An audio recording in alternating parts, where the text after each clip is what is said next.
Hey Denchbags, what's going on? It's Landon Remixes here, and it is finally time for my review of the debut album from Yoe Mase. This one is called Life in Boxes. It has been a long, nearly 2 years since I've reviewed any content from Yoe Mase. The last project that I touched on from him being his Snow Ghost EP, his debut EP that was released through Mr. Suicide Sheep. And that was surprisingly before Suicide Sheep was releasing music under the name Seeking Blue, so this was a really long time ago. But actually my journey with Yoe Mase began almost a year prior to that when Yoe hit me up about promoting his song Impurity on Your EDM. And though I regretfully didn't get on the promo game for that particular song, I was able to cover a couple of his follow-up singles, like the song Fake Music, his collaboration with David Quinn, and the song Breath, his collaboration with Inviction. And I can't say after that point my journey with his music was an absolutely wild ride. Of course he released the absolutely wonderful Snow Ghost EP, which I gave my highest praises to back when that released. But that EP, for me at least, seemed to mark a new era in Yoe Mase's career, one that seemed to be more centered around putting out longer works like EPs and albums and being less focused on these just EDM features and singles. With that EP we also saw Yoe taking his first steps into indietronic music. But even with that, since that point, it seems like Yoe's electro and dubstep roots have always kind of taken precedent over those sounds in his music. But with this debut album, Life in Boxes, Yoe Mase seems to have left most of that behind and seemed to pursue a little bit more of a post-rock direction. And I really wanted to make sure that this album review was a lot more in-depth than my last review of Yoe Mase, so I actually had Yoe list me a few of his biggest influencers when it came to the sound of this album. Among those were the albums Hurry Up We're Dreaming by M83, which actually seems to be an album that has been very influential on a lot of the indietronic scene these current days, especially on artists like Porter Robinson, and Augaitis Byrjun by Siguros, one of the big foundational post-rock albums in the late 90s. But here's the thing, even though you can draw some parallels between Life in Boxes and those two albums, you can't really compare them side by side because this album is very much different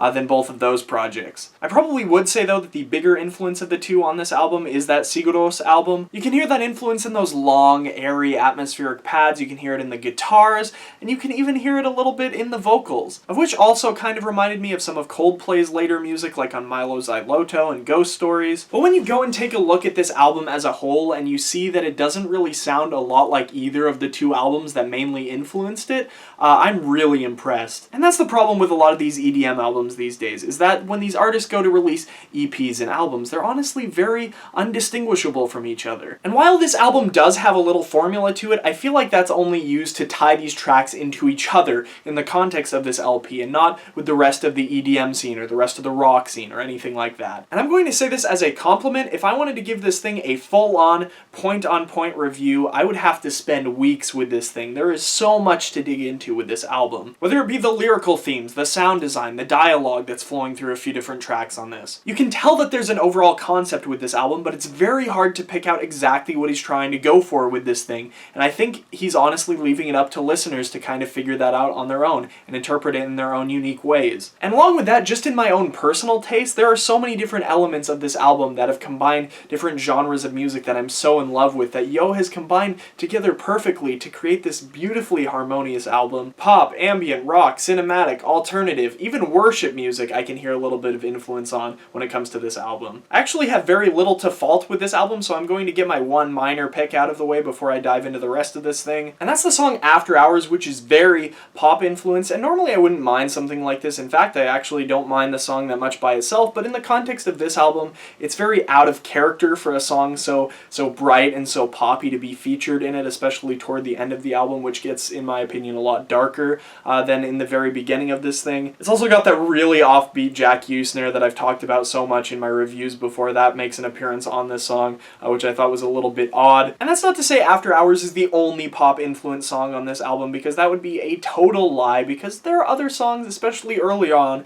in this album, where I feel like these songs are almost radio friendly, especially on the song Despite All, which was one of the leading singles on this album. I just feel like these songs, especially at the very beginning of the album, fit the album's theme a little bit more, where it's got those really long cinematic draws. But then you get songs like Lonely, which start off really soft, but then build up to these really hard, unconventional drops. The drop on this one toward the end of the song almost kind of reminds me of a little bit of Steven's content from his album. And playing off that drop idea, there are a few other songs on this album that are much more electronic influence and do feature drops of sorts, but I'd say none of them are nearly as formulaic as the stuff on Snow Ghost, and that might sound like an insult, but I love that EP. And these drops, per se, on songs like Lonely and Truthseeker, they're not fueled by these really cheap electronic dubstep drums or anything like that. Like, they have the dubstep feel, but it's given across with rock instruments like electric guitar and live drums that you hear, not just on these songs, but on a lot of the rest of the album too. Though I feel like in large part this album does feel like a post-rock album with those electronic elements, I feel like those electronic elements that are mixed in are used very intelligently, because he uses them much more sparingly in a way that I feel like really complements the rock vibes of this album. I feel like with Life in Boxes, Yoe uses these elements in a way that he's never played with before in his music, which is really cool to see. And speaking of Yoe's past music, this is going to be one of the biggest compliments I'm going to give in my review. Yoe Mase has incredibly improved as a vocalist. Though he's got these great duets and these great features, he almost didn't even need them, because in my opinion, he carries this thing pretty strongly on his own. And that's not to say that I didn't like these little appearances, because in my opinion, they added a lot of spice to the album's overall feel. I'm just saying it still would have been a really solid album without them. And the last song that I really want to touch on in depth in this review is actually something I've already mentioned toward the beginning of this review, and that's this album's very cinematic feel to it. Like, honestly, Life in Boxes has my mouth watering at the thought of this having a film to accompany it or something like that. I just feel like these songs could work so good together, maybe in a coming-of-age style film. Especially on those couple songs with those bits of dialogue that I feel like are really trying to push a story across here. My favorite of the bunch being Neon City and Shattered Glass, which samples a British text-to-speech machine. And as this story that the machine is trying to push across progresses, the music gets more and more intense. It's just beautiful. It's perfectly harmonious in every way, and I'm feeling those same kind of vibes across the board when it comes to this album. I really don't have anything negative to say when it comes to this, other than that one tiny thing that I mentioned on After Hours, but really there are no other complaints here. Once again, Seeking Blue has struck a gold mine. For Life in Boxes, I am feeling a strong 9 to a light 9.5, and my subscribers will know that is an absolutely huge deal, because I do not just toss those around. I love this album so much. It is by far my favorite thing that anyone has put out in 2017 when it comes to both albums and EPs, and I would definitely suggest you guys go check this one out for yourself, especially if you're a fan of artists like Crywolf, Eden, or Steven. So proud of you, Yoe, for how far you've come in the last few years. This album absolutely blew my expectations, and I hope this review lived up to yours. As always, I have the Spotify link down in the description below so you guys can check out this album if you haven't yet. And if you have, and if you're fangirling over this album as much as I am, let me know what you think about it down in the comments section below. Anyway, I'm Landon Remixes. I hope you guys enjoyed this review, and I'll catch you later. Peace. Wow, wow, wow, wow, wow.